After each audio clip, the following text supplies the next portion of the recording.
ਇੱਥੇ ਹੀ ਨਾਲ ਹੈ ਲੰਗਰ ਮਾਤਾ ਖੀਵੀ ਜੀ, ਜੋ ਕਿ ਗੁਰੂ ਅੰਗਦ ਦੇਵ ਜੀ ਦੇ ਮਹਿਲ ਸਨ। ਇਹ ਲੰਗਰ ਹਾਲ ਗੁਰਦੁਆਰਾ ਤਪਿਆਣਾ ਸਾਹਿਬ ਦੇ ਨਜ਼ਦੀਕ ਹੀ ਹੈ।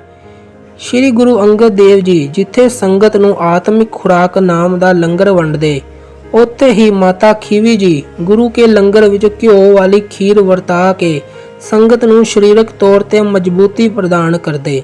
ਮਾਤਾ ਖੀਵੀ ਜੀ ਦੇ ਲੰਗਰਾਂ ਦਾ ਜ਼ਿਕਰ ਸ਼੍ਰੀ ਗੁਰੂ ਗ੍ਰੰਥ ਸਾਹਿਬ ਵਿੱਚ ਵੀ ਆਉਂਦਾ ਹੈ, ਜਿਸ ਸੰਬੰਧੀ ਭਾਈ ਸੱਤਾ ਤੇ ਭਾਈ ਬਲਵੰਡ ਜੀ ਇਉਂ ਜ਼ਿਕਰ ਕਰਦੇ ਹਨ।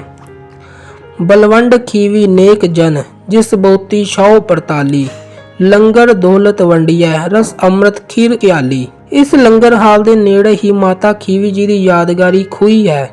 ਜਦ ਮਾਤਾ ਖੀਵੀ ਜੀ ਸੰਗਤ ਲਈ ਲੰਗਰ ਤਿਆਰ ਕਰਕੇ ਛਕਾਇਆ ਕਰਦੇ ਸਨ ਤਾਂ ਲੰਗਰ ਲਈ ਜਲ ਇਸ ਖੂਹੀ ਤੋਂ ਭਰਿਆ ਕਰਦੇ ਸਨ।